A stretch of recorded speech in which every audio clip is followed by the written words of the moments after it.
Hello there. Oh, I'm very loud. I was in the other room, room 5, and it was much quieter than this. Thank you so much for coming.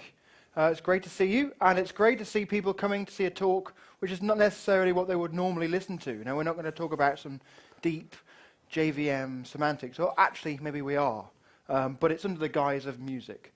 But I thought that actually, rather than me start off, I'm going to introduce my colleague here, Jonathan Graham, my partner in crime, and I thought he'd actually start off by introducing what we're doing from his perspective, which is not of a programmer, which I think is also quite interesting. So, Jonathan Graham. Thanks, Sam. Hello, everyone.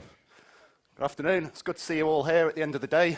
And I guess what better way to end the day than to hack some code, make some music, and have a good time. So that's hopefully what we're going to do. So yeah, we're MetaX, and we live code our performances so that we can improvise live electronic music. So it was really about that liveness, getting across what we're doing that we want to do in the music.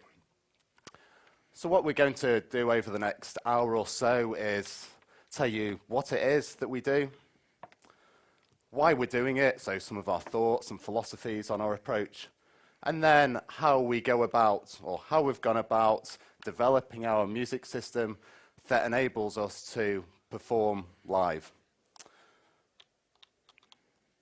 So we got together as a band last summer, so about 18 months ago now. Before that, Sam was working alone on the system for a few years, so he's going to be introducing you, telling you some of that background. As Sam mentioned, I'm not a programmer, apart from in the context of the music here. He now uses Emacs, actually, and the terminal, and he's injecting code into the JVM. So when he says he's not a programmer, meaning he's doing pretty sophisticated programming things.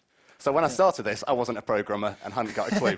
So I guess that's one of the reasons I got involved. So Sam wanted to push forward the development of this system so that the music could be useful. It can be a system that anyone can, in the end, go on and use, and to make it deliver stuff that's interesting, and ultimately for us to have a good time with.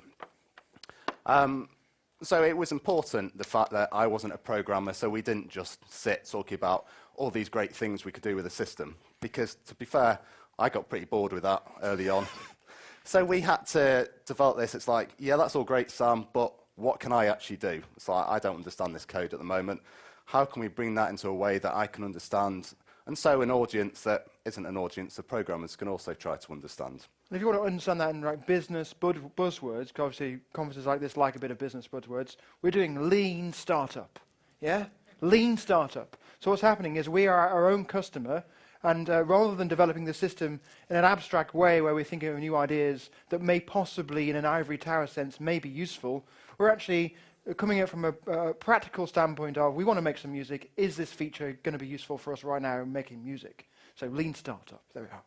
It is. And the lean startup happens in the best of places. We normally play down at a bar, so we just take our bags with us, set up at a table with a beer, and put our headphones on, and we have a play. So it's all good fun. Well, that's also interesting. Sorry, I keep interrupting. How many of you have programmed in a bar before, or like a coffee shop? Right, most of you. How many, whilst you're sitting there hacking away on your systems, having fun, have had someone come up to you and say, "What on earth are you doing? That looks interesting." One person. No, not the last sentence. Okay, so when we're coding the music with the headphones and the crazy lights and things, people actually keep coming up to us and ask us, "What are you doing? That looks pretty interesting. Are you streaming the music live, or are you DJs, or?"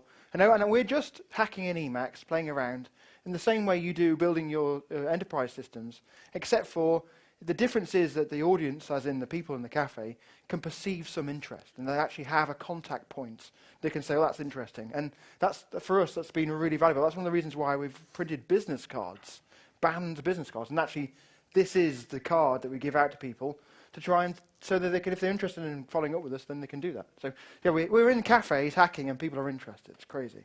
And then sometimes ask us to play, which is great. Yeah.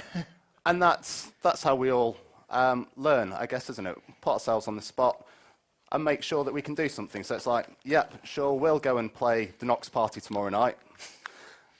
So we're playing an hour in the club. How are we going to do that? So we've done ambient type music before, a little bit clubby, an hour. Well, in order to do that, we've got to do some more development with the software. So we have these goals. We push ourselves on. How are you getting on, Sam? I think I'm good, yeah. Good. So I guess that's what we're doing. We enjoy it, which is why we're doing it. And I think, Sam, are you ready to give some background on the Overtone system? Yeah, absolutely. So, okay, right. So Overtone, I don't know if you've heard, who's heard of Overtone now? Hopefully everybody, great. Who's looked at the website? It's quite a nice, very simple website. It's overtone.github.io. Maybe I can even go and show you, actually. Overtone.github.io. There we are.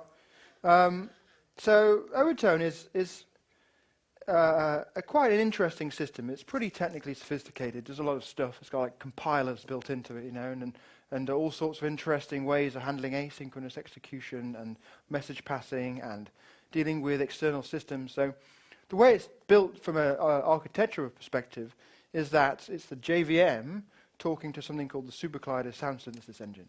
And this synthesizer engine is written in a sort of highly optimized C++. It was written about 15 years ago. It's super rock solid and has all of the sort of fundamentals, the primitives to describe the kind of crazy sounds you hear in 70s synthesizer sounds. So you know those big racks, you know, with all the cables hanging out, you know, and all those dials? Well, we have a functional equivalent of that in terms of code that we can access, manipulate, and generate sounds from our JVM process. So we have two separate things. We have a supercollider synthesizer engine, and we either communicate via UDP, or we can do a JNA, direct memory access, to send messages to this guy from our JVM process. And on top of JVM, we're running the Clojure programming language. And Clojure gives us a whole bunch of advantages, which are really useful in this kind of context, which we'll go into detail as the talk progresses. But one of the key advantages is the ability to hot swap code on the fly. So you generate some code which describes some musical behavior, so it's maybe some chord structures, or maybe some progressions, or something interesting. And that's going along, and obviously, at some point, that becomes boring. You want to change it, you know? And so what you can do is you can change the code, redefine the algorithms, you can change the structure, perhaps call some of the other sort of helper functions, and then you redefine that function in place, in the process. So it hot swaps the old functionality out and swaps the new functionality in whilst the process is still running. Now, the new functionality is a compiled Java class. It converts into that, but it just swaps in. And so that ability is really profoundly useful when you're live coding music. You want to be able to modify things on the fly. You want to be able to have new ideas, exercise those ideas out, and change things. There's also a bunch of other advantages, which I can go into detail if you're interested. What we'll do is open for questions in a moment. But things like the concurrency features of Clojure are super useful. We have events coming into our JVM from all over the place, you know, all generating events. And by default, the event system that we built, so we built an event system within Overtone, handles these things concurrently, so on a thread pool. So the ability to be able to handle these things concurrently, the ability to be able to coordinate these concurrent events, you know, to be able to say, at the same time, the chap on the bass is wobbling it, I want to make the drums go louder and quieter, or any of these kinds of ideas you might have in terms of the coordination of external events. Clojure gives a pretty powerful story. And finally, and just to do the Clojure cell, really, is the immutable data structures, right? I don't know if you've ever programmed with immutable data structures. Who's here has programmed with immutable data structures? Right, so the people who haven't, you really are missing out. Seriously, like really, you should give it a try just for a bit. It's completely ridiculous, like programming with things which can't change, but it's a separation of value and identity which really has a profound impact on the way you perceive, think, and code. But from our context, it's really useful.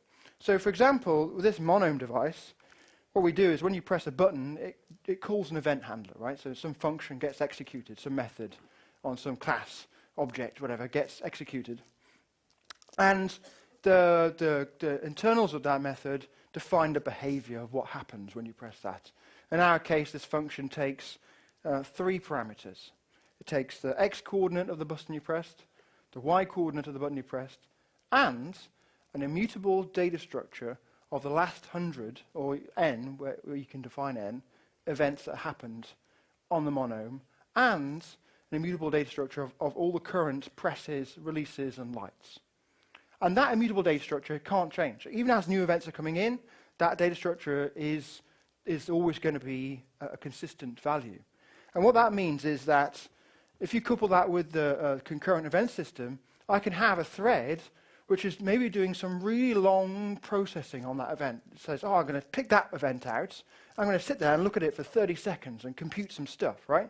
I can consume a thread, and I can be doing whatever I want, computation, on the current value of the monome as it was when that event happened. Whilst other events are coming into the system, Jonathan's still pressing buttons, having fun, music's still pumping out, but we can still do that computation on that information.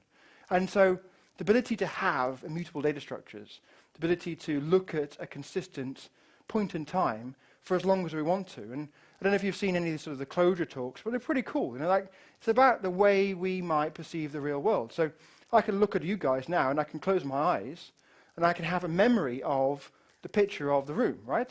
And you can all be moving around. You can dance up, you can sit down, you can leave, more people can come in, but it doesn't affect my memory of what I saw. It's like a photograph. And so I can take, it's almost like this lady here taking a photograph of me and then running off with it, once she's off, and she can look at it as long as she wants to, and it doesn't affect the real world. And this is the same with immutable data structures. It's like how we work with the real world. And the other thing is that I can go off looking at this data structure, and it doesn't affect anyone else. They're not locked. They don't have to lock. They can execute. They can do their things. So in the musical situation, that's really good, because it means that new events can come into the system. They can generate their musical properties. They can do their thing, and it doesn't affect other things happening. So you've got this ability to handle the coordination. But the key thing is with locks, one of the things is that one of the properties of a locking system is that there's a fundamental interaction between the number of readers and the number of writers in the system trying to access that locked object data structure block. And what that means is that if you've got contention of readers and writers on this data structure, then the more people trying to read, the more the system slows down. Right? That's crazy, isn't it? That is not how the real world. That's crazy, isn't it? That is not how the real world works. It's not like, and this is an example again from the Clojure talk. I'm just stealing these ideas. It's not like I'm talking to you now, right? And say suddenly someone tweets something like, "Oh, this talk's amazing," and then people flood into the room, right? They're all flooding in from whatever other talks it is.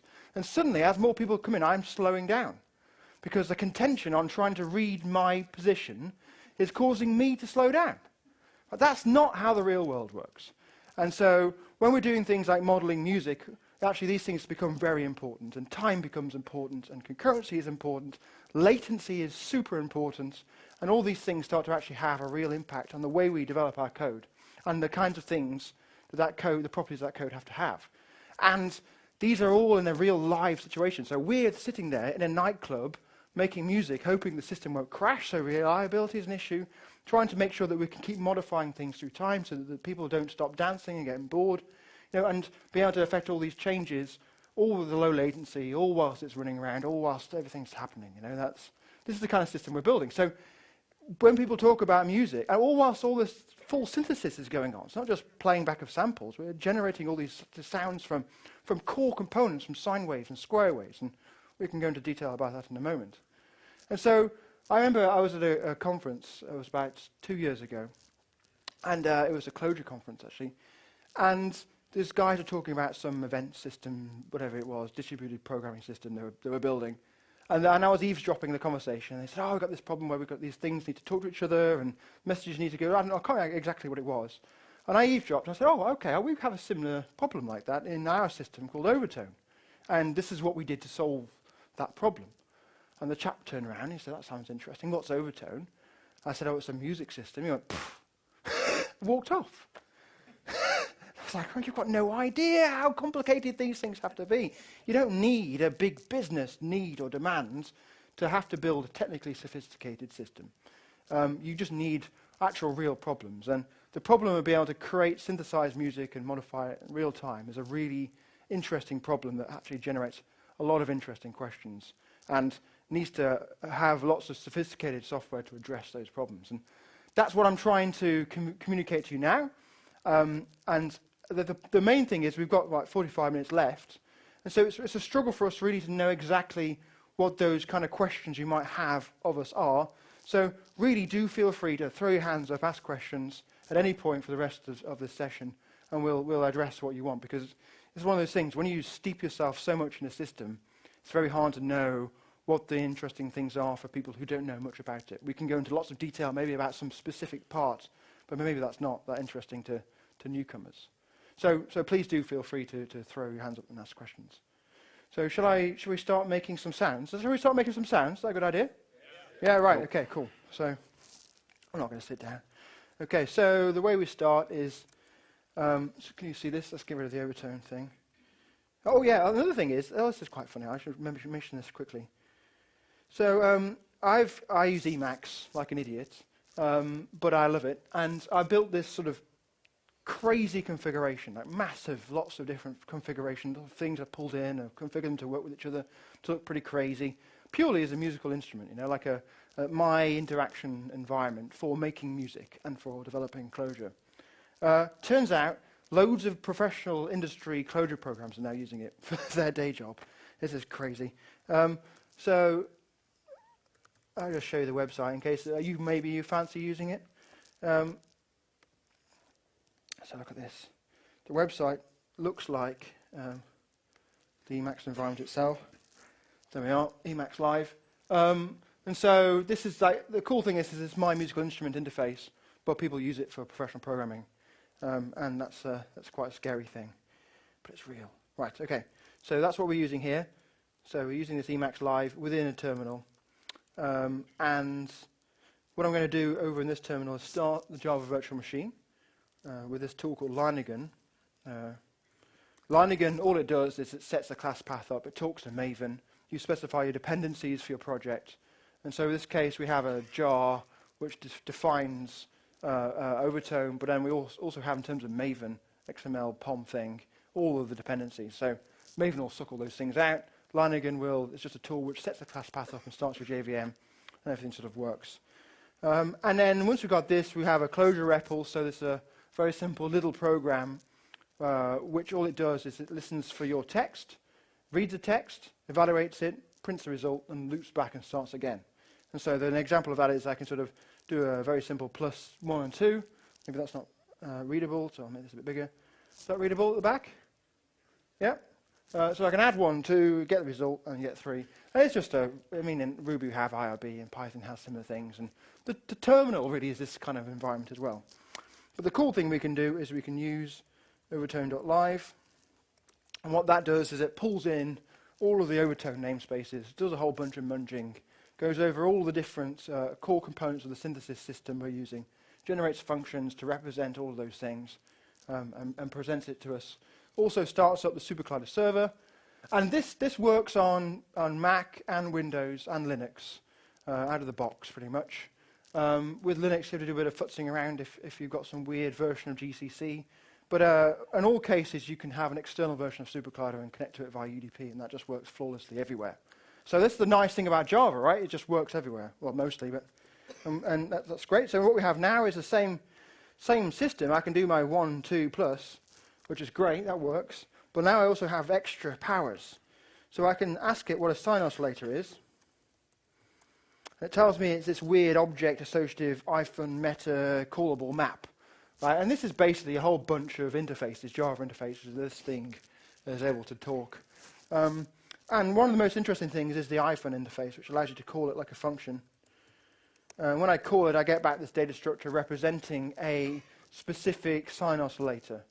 And what that means is that a sine oscillator, you can give it different parameters, like its frequency and phase, in the case of a sine oscillator. You can find those things out. So in the REPL, you can say doc sine oscillator, and it gives you all this information. Look at that. And you can see that it's a sine table lookup oscillator. It's got a frequency, it's got a phase. They're the default values. And give information about the parameters, and then information about what that thing is and how you can use it. Now, SuperCollider has over 500 of these constructs. They're called UGens, unit generators. And that's a term which comes from, sorry, my microphone's to my beard, from Max Matthews. So in the 50s, he wrote a seminal paper on how you can actually synthesize music using mathematics. And actually, the state of the art hasn't really changed since then. This is the same kind of constructs. There's just more of those tools, but the way we actually, the abstractions and they're layering together is pretty similar to how it always has been. And there's no difference in this. Except for the main difference with Overtone is that we can do all this stuff with text. So typically, these languages that allow you to do synthesis have always been visual with boxes and lines. So here we have a text-based approach. So once we've got our sine oscillator, we can say sine oscillator at 330 hertz. This record down here, this SCU gen, represents this sine oscillator at 330 hertz. And what we can do is we can demonstrate it. So if we demo that sine oscillator at 330 hertz, it's very quiet, but you can hear that. The volume might turn up. So that's good. So this demonstrates the starting point, of Overtone, of where you have this REPL environment. You can start to put in some basic primitive synthesis commands, and you can hear results immediately. And so this is a really nice way to demonstrate and play around. And the example I always give, because it's quite fun, is to use a saw wave. So I can use a saw wave at 101 hertz, sort of buzzy, right? And then you can play two of these together, slightly different frequencies.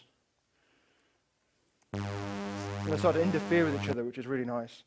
And then you can do things like pass that through a low-pass filter. Get these parentheses right. So 2,000 hertz.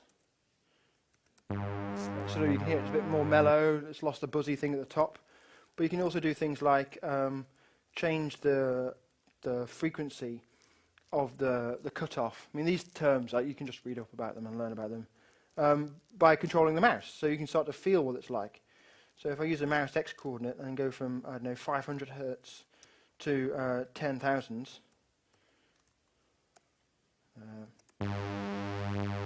That's great. So if I then make it go for 10 seconds, and let's move my mouse around, you can hear the sound timbre changing. Right, so that's one line of code, right? So you can just start to play with these things. It's a lot of fun. And so the next step is then turning these things into more constructible, modifiable things that you can start to put into your version control system and then reuse over performances. But before we do that, maybe we should talk about samples. Maybe we want to talk about samples. Yeah, so maybe if we talk about where we were when we started that's playing probably together. A good idea, yep. So, I mean, we're using two computers, two laptops in our performance, but that's been relatively recent addition. So certainly when we started, we're just using the one. Mine, although I have everything on it, I can play independently on it within the performances, using mine as a terminal to just send off messages to get evaluated within the system that Sam's running. So before that, we started off just having samples that we could put in buffers and play them through the laptop. So this is a really cool website, freesound.org, Creative Commons license samples. So what we do is sit in a cafe and go, right, cool, let's make some sounds. And then you're like, let's choose a sound. So you sort of play around with these things, and most of them are dreadful. That's not so bad. Or, ooh, so someone's recorded that, uploaded it for free. And so if you like the sound of that thing, what you can do is you go to that sound there, and on the URL there's a number, like 205.789 in this case. And so in Overtone, let's actually go to Emacs, it's a bit nicer. And then through Clojure mode. And there's literally hundreds of thousands of these samples yeah. there. So what you can do now is you can say free sounds and the name of that URL, right? If I give it a name, like F, I can evaluate it. And you can see now, actually, in another buffer, it's downloading it on a separate threads, stashing it locally on my file system, caching it now from Freesound directly. And so now I have this thing called F, which is a Freesound Live 205.79 remix noise collector. So that's the name of the sample that you saw from the website. Now, and its information, it's stereo, it's 2.4156 seconds long. And the cool thing is, so that's the data structure, right, representing the information about that sample you heard. But it's also, because this is a Lisp, right, so data is code, code is data. This F, I can call it, and you call things in Lisp by putting parentheses around things. When I call it, you hear the sound. How cool is that, right? So within 2 seconds, we've looked at FreeSound, found a sound we liked, got the number, put into our code with one line of code, FreeSound 205789. Now we've got that thing we can use. And we can put that on GitHub, and anyone else can actually use this straight away because they don't have to worry about having the assets locally because it will just be pulled down as they need them. So this is what we did, isn't it?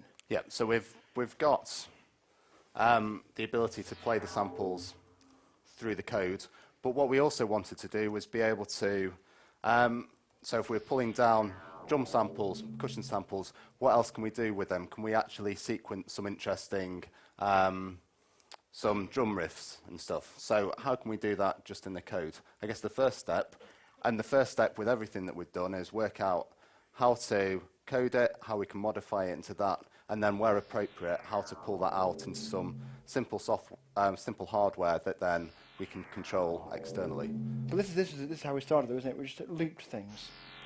This is it. This is our performance. So we get like the sample going round and round. Oh, this is pretty cool. And then we'd add another one. We'd add another one. And we'd do this for weeks. So and this is an important point, right? That whenever you're starting something new, like don't worry too much that what you're doing isn't necessarily as sophisticated as you want it to be. Like so, with music, we're screwed really, because every time you hear music, it's always like this super polished, super expensive production, you know, that's taken, like a film industry, the amount of money that's gone into these CDs and these records. Like the new Daft Punk album sounds great, but it sounds really expensive, right? And so this doesn't sound very expensive, but it's not necessarily the most interesting performance. But then you can start layering up on top of them. Yeah, exactly. And the key for us, as it was always the case, it was to make sure that what we were doing, we were having fun, like at any point. So that was fun for us when we started. Maybe now we just think, well, we can do a bit more sophisticated stuff. But when we started, that was a lot of fun, and we just kept doing that, you know. And as we got a bit bored with it, then we increased what we could do in our sophistication, and we just started like a journey, you know, just taking things slowly. Yep. Yep. So, like, what we were doing? We're doing this a lot. Probably still have it in the namespace. Scratch Melody. So we've got a GitHub account where we just throw all this stuff in there, and it was DNB. So we did this quite a few times. So you can get from FreeSound all these samples, and the drum and bass one was pretty fun. And this is pretty much how it started off as well. I'll be sat here waiting for Sam to do some coding so that we can then have a play with it, which I guess is, again, one of the ways that we've managed to move things forward developing, because when it's just all on one person coding, you know, it takes a while. That was quite good, wasn't it? But then, yeah, right, so you just then, like, loop one. There we are, right, we're off. And then what did we do? We got the Tibetan monk going. He was pretty cool. So like def, T for Tibet, Tibetan chant, and then he would be off.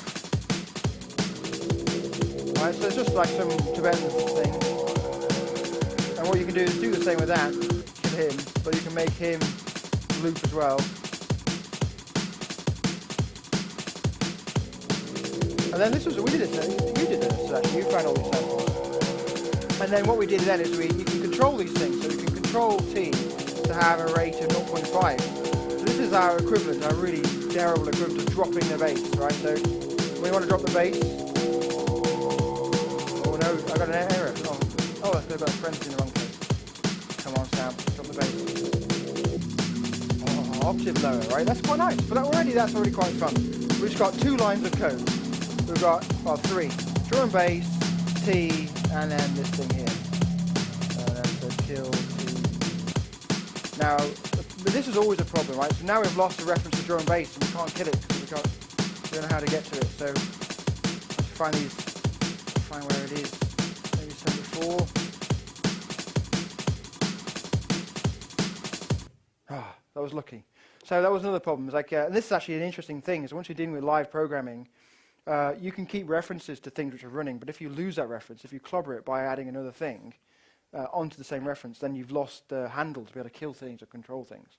So that's something we're actually currently working on, potentially a new language actually on top of Clojure that can have these kind of semantics that can deal with liveness. You know, that's an interesting point of view. But the point is there, we just got started by just looping some samples.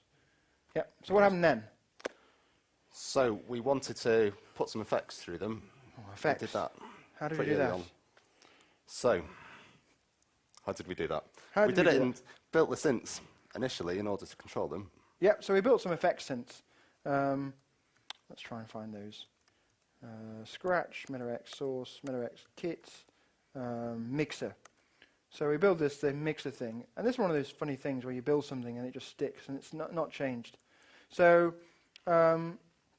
here's the code for the main mix that we use for most of our stuff, and we feed everything through this mixer.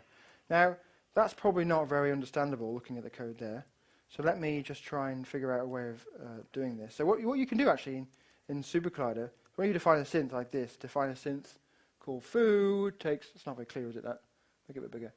Synth called foo, which takes no arguments and is just outputting, oh, I've got two parentheses there, outputting to 0, go away, outputting to 0 a sine oscillator. So that was the simplest thing you can do. I can call foo def f foo and kill f. Right, yeah, and we can also pass it a control parameter like freak 300. Use that there. Now it's playing a different rate, but I can control f to have frequency of 300. That didn't work. Did it? Oh, it did. Couldn't hear it. So I can just start messing around with that. The cool thing is that we added recently is a show graphics synth. Oh, I don't think I've got graphics installed. Oh no. Maybe I can fix that in the background. Install graph viz. We have a tool to actually generate a visual version of the synthesizer that you can actually see. Don't know how long it's going to take. But I was going to show you that because I'm going to show you how you can visualize that big synth. Is it going to? Oh, it might take a while. Come on, downloading graphics, installing. No. Okay, we'll do that later. But the point is, we've got this mixer thing. So that's what we're talking about. Got sidetracked. And the mixer has a whole bunch of parameters. You can see all these parameters here. So these are the things you can change. Like you could change the frequency. So we can change the reverb mix, the wobble mix, the delay mix, the high-pass filter mix. And what we did then is we then mapped those things onto these MIDI controllers, the nano controllers, which are pretty cheap, like sort of 30 quid, 40 quid controllers. And so for each control parameter there, you got a slider or a dial, and suddenly we were making like crazy sounds that we can control. And that was for us a real breakthrough, wasn't it? And that was a lot of fun for quite a while, where all our play was really having the samples and then just distorting the heck out of them, which is fun, but not necessarily the easiest thing to listen to for too long. Yeah, exactly. So should we demonstrate that? What that sounds like?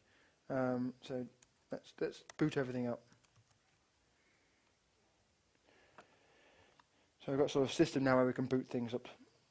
MIDI's a nightmare. Like the MIDI in and MIDI out ports for a specific device aren't coupled any kind of way on Java. It doesn't know the difference between the two. So if you've got two similar devices, like two nanocontrollers, the MIDI out and the MIDI in of one can't be seen as coupled the same. So we have to actually press buttons and tell it demodulate those things. It's really annoying. So then now we've got the controllers working. So what I can do now is in my namespace over here, I can call in the kit mixer. Is that right? Mixers. No, what is it called? I'm doing kit mixer. Yeah. Now maybe I can do it over here. So nkmx x0. Right. Okay. So I can call this function nkmx and pass it a keyword, in this case S0. And this represents the 0th S button on a nanocontroller. And it gives me what's called an audio bus. So this is more sort of synthesizer style information. What this is you can take your synthesizer, you execute it, and the audio can go out of buses, and then you can then take the value of a bus and feed it into another synthesizer. That way you can chain the synthesizers together.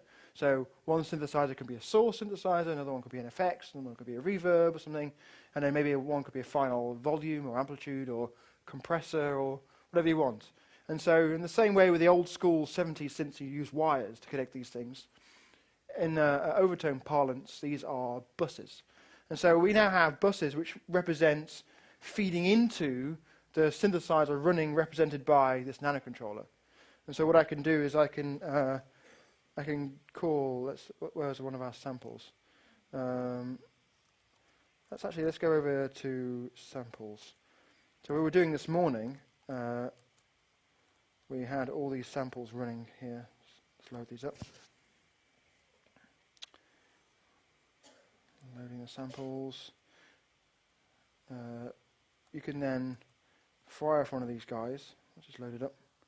What's it doing? It's killing itself. Come on. Wakey wakey. My fan's blowing up. Look at that. What's going on? Java, 179%. It's not good, is it?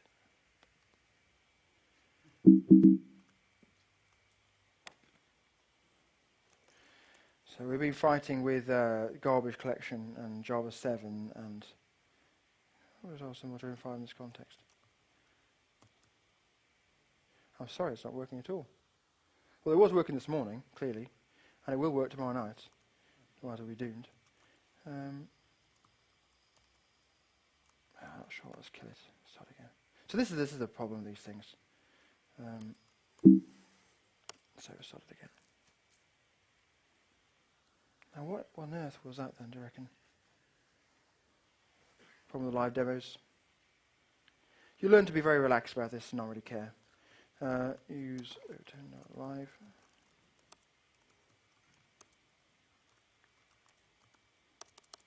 Connector and REPL. Scratch.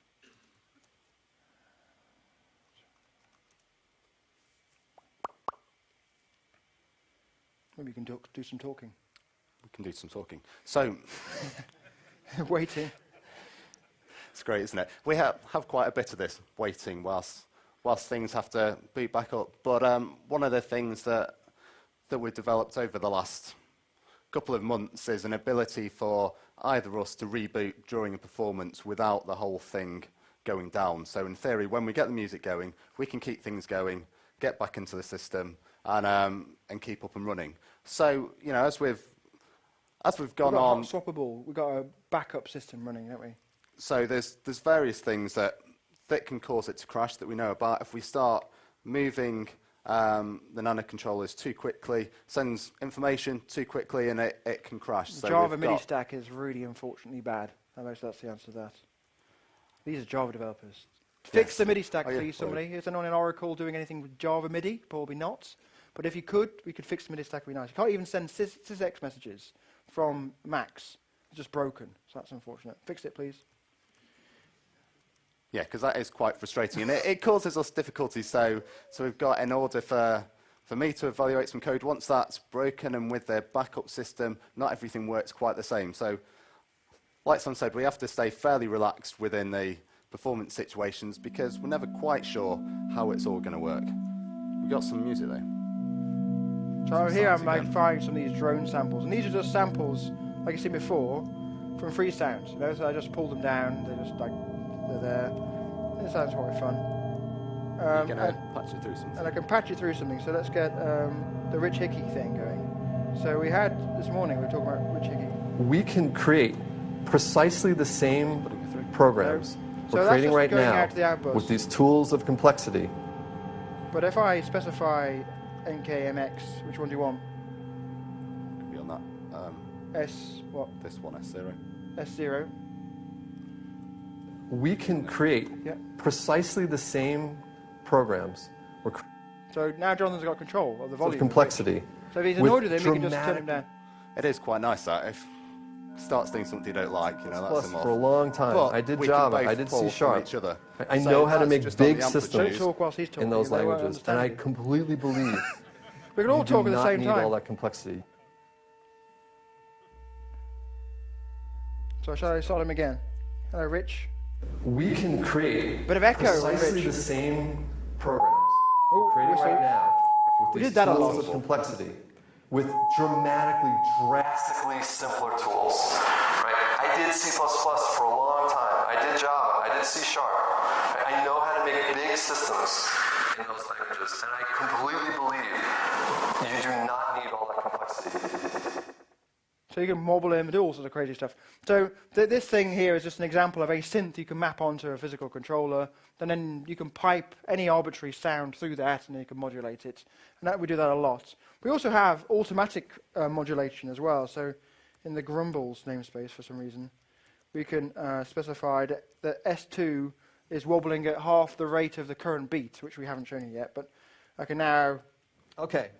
I'm not going to get up here and tell you state is awesome. I like state. I'm not a functional whatever guy, whatever. I'm going to say instead, I did this, and it sucked. Right? I did years and years, C++, He-Man, stateful programming.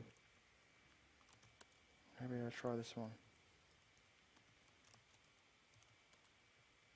We can create precisely the same programs we're creating right now. You hear the wobbling going on. Tools of complexity with drastically simpler tools. Right? I did and this is the same rate as the beats. Explain the beats. I did Java. I did C#. I know how to make big systems in those languages, and I completely believe you do not need all that complexity. Explain the beats. So we've got here the samples that we showed before. These are generally just down from free sounds. Got one different one on each row with a monome, which we're using as a sequencer. Some explained before in terms of how it works, and then we've just got the light showing whether we're switching on or off, so whether the synth is heard or not. So as we press one, it will, as the time moves by, sound, so it will play.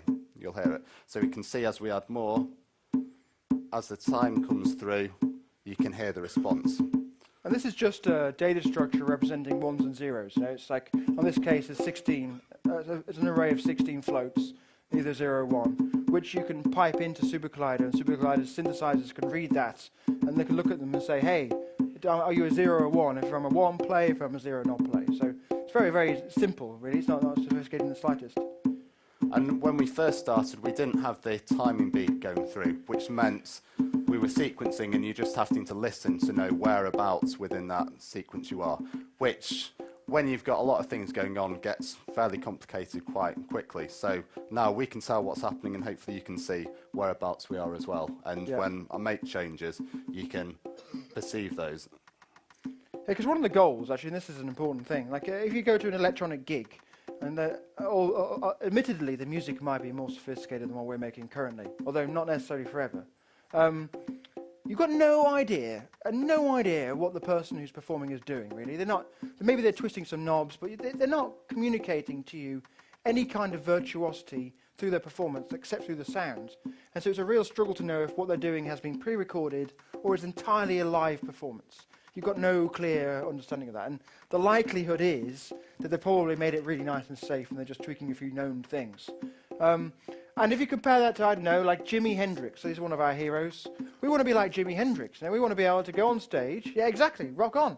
We want to be able to go on stage and like bust some stuff out, And the key thing is, there's multiple things. So one is that Jimmy could easily fluff the notes, right? And that's part of the excitement of the performance. There's real risk, that things could go wrong, and that adds to the tension, adds to the drama, adds to the actual real performance, as opposed to being sitting there nicely listening to some recording, which is safe. You don't want safe, you want dangerous. And then the second thing is, and this is actually really for us a very difficult thing. I want to turn the drums off. They're in the background now, so I can hear these bongos going off. The second thing is, and if any of you have got any ideas that can help us with this, we're totally all ears. Because this is one of the fundamental research questions, actually, of this kind of system, is that when you watch Jimmy play on stage, right, you can see his virtuosity. You can see that he's a badass guitar player, mainly because you've all picked up a guitar at some point in your lives and had a go at it, and not necessarily been good or maybe been okay, but probably not as good as Jimmy. And so when you see his virtuosity and the way he's moving his hands, then you can actually start to perceive that virtuosity through you would like fancy words, through an embodied experience. Because you've got a body, he's got a body, they're similar, and through that similarity you can draw a relationship and you can engage in that. And probably the simplest way to express that is through watching a drummer play, like a really, really good drummer bashing the drums. The reason why that's good to watch is because we've got arms as well, and we've all hit things with our arms. And so when you're watching someone hitting something really rhythmically and really fast and energetically, you can enjoy that because of the shared relationship, of the fact that you're human, the drummer's human, you've got arms, the drummer's got arms. So how on earth do we do that through code? So that's one of our trick questions, is like, how do we, if one of the things we're trying to do is live virtuosic electronic performances through live coding, how on earth do we demonstrate to the audience that there's real risk and that we're virtuosic in some kind of sense? And so that's one of the things. So the displaying the monomes is part of that, trying to communicate to the audience what we're doing in terms of the inner state of the system. So there's all the state flowing through of what's being played and what's not being played, trying to project that state out into readable, understandable formats that audiences can understand. That's part of it. Bringing things into physical devices so we can turn things as part of it. And even projecting the code on the screen, like not necessarily so that people can read it and understand it, but one of the things that's been quite fun is what names you give things. Now that helps actually to communicate to the audience what you're doing. So like this is a Rich Hickey sample. We've called it Hickey He-Man because he talks about He-Man. But often you'll see like in this namespace, fire at will comments, like so people can read this stuff, and that's quite fun. And like bring in the super saws and go crazy, especially with a decimal. Like these things I've just put in for myself, just for fun, but actually they've turned out to be really useful because when you talk to the audience, they say, I really like the comments because they really gave me some information about what you were doing. So all this is sort of wrapped in our challenge is to try and develop a new interface to a new instrument that no one's ever seen before, and then somehow communicate that we're doing sort of virtuosic performances with that in a way that people can understand and get on with and rock in, and hopefully convince people to try them themselves at home. That's really one of the goals. Absolutely. And it's, again, getting across quite what we're doing is what an awful lot of our conversations are about, how we do that. And as we've developed, we've sometimes moved away from that. So, and one of the things as we're going, which I guess we've brushed across, is I've now got control of what's going on a lot more. So, for instance, we had the African drums going before in a performance. I'd have to go, hey Sam, I want to change to something else. So I go to the controllers down here, and I go to like whatever JScratch and run this. But I don't have to wait for him anymore. I can just change things myself. Can you? Should it evaluate normally? Can you change things yourself? Go on. Dare you? Double dare you? So normally He's all talk, this guy. Can anyone interested in joining MetaX? Oh, there we are. There we are. Brilliant. Thanks. So now I can change things not just in terms of what are the drum samples on, but I can also set different sequence settings. Go on, set something. So Make a that difference. we can. So I'm not as quick-fingered as Sam. So it takes me a while finding something. So here we go. So that didn't work. So the reason why some of the things don't work is we've been working independently. So I've been doing stuff today. Not everything is then transferred across into Sam's computer. So we can save different settings of what the drum samples are, how it's sequenced up, what are the effects going through the nano controller, which means we can start having conversations about what is the composition of the pieces we're doing. So whereas all the time previously, as we've been building things up, it's about let's just find something that sounds quite interesting and we'll go with it. And now we're getting towards the stage where we've developed the system and a language between us where we can start talking about how we're going to compose pieces. And then we need to have some starting points from where we can move on to. So one of the things that happened when I started getting control here is that in the performances found that Sam was on his laptop, I was on mine, both head down, and we're really not getting across what it is we're doing. So I guess we try to still keep some of the more tactile elements of it. So rather than just being behind the computer, I can start just pressing the buttons, lighting things up, maybe going in and changing one on here so that it fades in and out.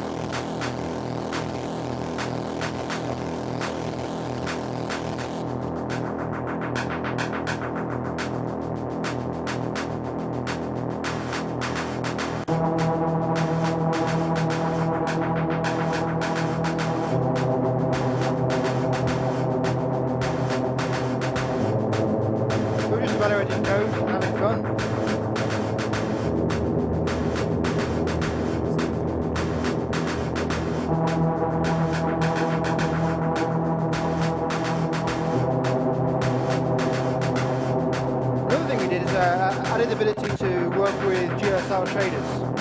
So in the background, we've got a graphics card that's rendering through a joggle with the OpenGL stuff for Java, GL shaders, so we can mess around with the change.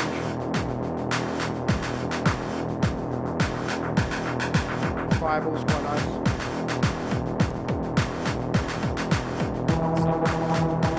See, like, it's reacting to the music.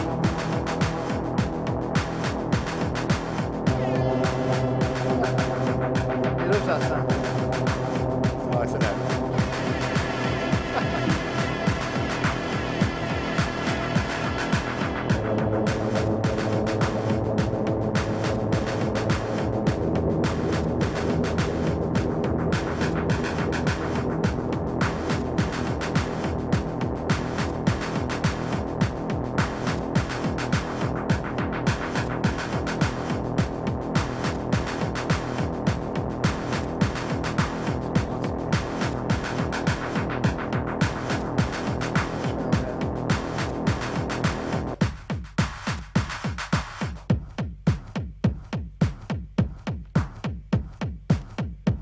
Get that hickey guy going again. He's brilliant.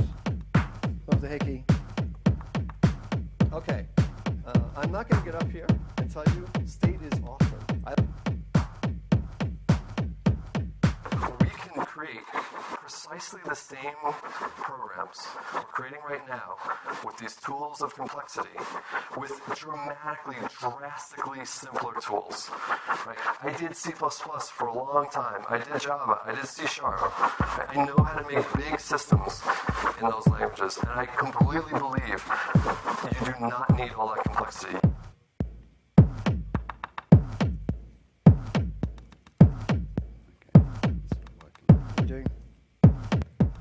So the other thing is I try and talking to each other, the drawing of performance is really important. So trying to figure out what we're doing. So we're improvising everything. So we don't really necessarily have a complete strategy and plan that's in place. We have sort of rough ideas. And so a lot of it's about communication and sort of almost pair programming. We're sitting here talking to each other about what we're going to do next and how it's going to work. And trying to count in new drops and beats and sessions. Have you got any finishing things to say, Jonathan? That's quite nice. I'd say it's a lot of fun, and so why not just go ahead, use it, come up with some interesting things that we can use, and most importantly, come along tomorrow night when we'll be set up properly rather than setting up within the performance so that things will work. And yeah, come along, have a good time, get up and dance, which is what we'd like to see. And yeah. Anyone got any questions? Yeah. Oh yeah, the graphics thing. Oh yeah, that was quite fun. Where was that? It was in Mixer.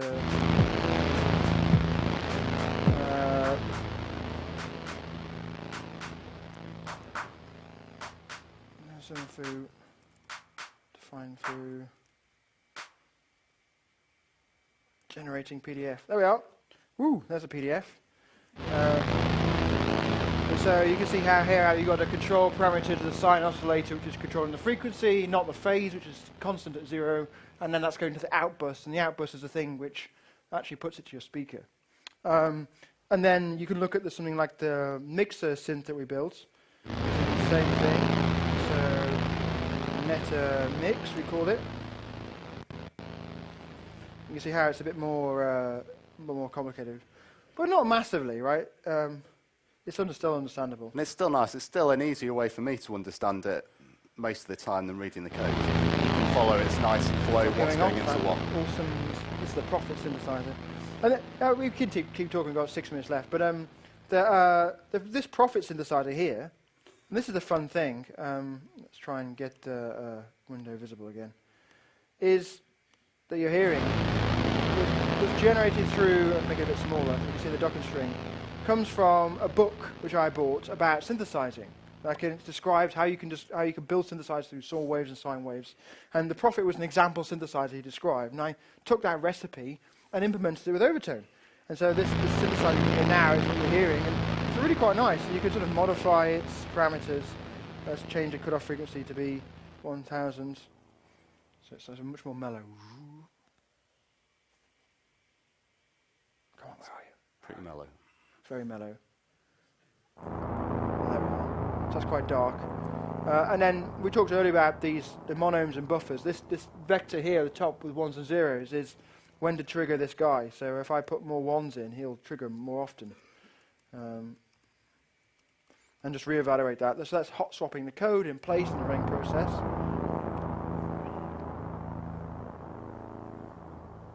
Hopefully it should come again pretty soon. I'll see it's coming more often now. So this is part of the way that you can actually start to compose and perform.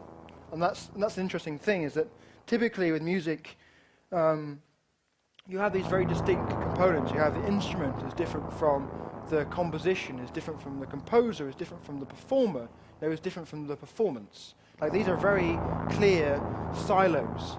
But with this kind of system, everything's mixed together in this big pot, and you can stir it around.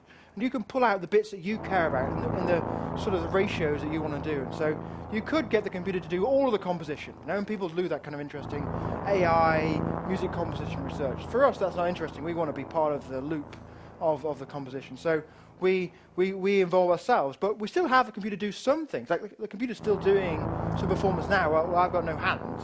So being able to spin off some threads, doing some execution and controlling it in a high-level way and coordinating with other threads so that they're actually doing something which is rhythmical is clearly a key goal of what we're doing, so that we can maintain a high-level interaction, high-level abstraction of our interactions and control, but at the same time have lots of interesting low-level actions happening through the resultant of executing processes. So this is a really important thing, and that level is really key to us. But making sure at all times that we've got control and that we can easily communicate that control through devices or through waving our hands around. Like, we've got a leap motion device that we're working with now. We're going to plug it in so we can move our arms around and look like idiots. But then that's another way, like maybe you can wobble a dubstep bass like this, and that'll be a lot of fun. But yeah, I think that's, I'm done really in terms of... Any more questions in the last few minutes?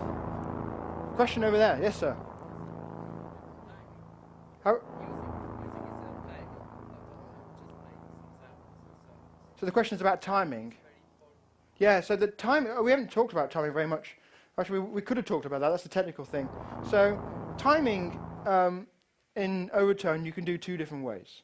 So because we're on the JVM, you don't want to be using things like sleep to actually to space things out, because obviously then you say sleep for 200 milliseconds, then you've got to wait for the scheduler to wake up, and that's an arbitrary amount of time, and then after n repeats, you've drifted out of time, and that's no good. One thing you can do, though, is you can use SuperCollider for timing, because it doesn't have any garbage collectors, because it really is extremely accurate from that perspective. What you can do from the JVM is you can send a message ahead of time with a specific future timestamp and say, at this future time, play this sample, or control this parameter in this way. And as long as you send that message ahead of time, where the ahead of time amount of time is bigger than the maximum garbage collection ports you can have in that foreseeable future, then you're always going to be good. And so one way of doing things is what we call temporal recursion. So you have a recursive form, so it's a function which calls itself, but it doesn't actually call itself in a recursive way like you consuming the stack. It actually schedules itself to be executed in the future.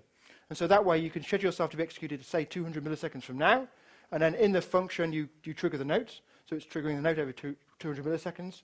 But if you make that happen 150 milliseconds before you want, and you schedule the notes to be played at the right time, then everything happens. The problem with that, though, is that you get the great control, but you don't get the ability to modify things live, because you're always slightly ahead of time. So what we do is we do all the timing from SuperCollider. So we have saw waves actually representing time. And the phase of the saw wave is the point in the current beat we're at. And so we can change the frequency of the saw wave and constrict it or stretch it out to make time go slower or faster. And then we can generate other forms from that, other saw waves from that fundamental saw wave in harmony, temporal harmony. So if we had, you can imagine another saw wave which is twice the frequency, one is half the frequency or 3/4 the frequency. So as you turn the main one up, all the other ones go up in frequency, or if you turn the main one down, all the other ones go down in frequency. So you have this sort of global sort of speed, as it were. And then you can then ship messages out from internals inside SuperCollider to the JVM. And that's exactly how these lights are working. So these lights are driven by an internal saw wave representing time. And at each point in phase, it's sending a Noxxx message out to the JVM. The JVM sending a serial message out to the monome and lighting the light. So what you're seeing there is time not coming from the JVM, but coming from Super Collider. And so when you see it jittering around, you might have seen it sort of flutter around, that's the garbage collector kicking in. But it's not affecting the time of the beat, because that's within Super Collider. It's just affecting the lighting system, which we don't really care so much about. What we care is that the beat never sort of slips away. We want timely drummers, not broken drummers. Does that make sense? It's quite a long answer to the question. Control-save, Control-enter, execute the sample. Sorry, what was the question? You save and execute. Save and execute? Yes. We saw several samples. So did you have a delay of about a half second? Or? Oh, no. So typically when I evaluate an Emacs, it's like a few tens of milliseconds delay, actually, typically. So that's fine, unless the GC's kicked in. Yeah.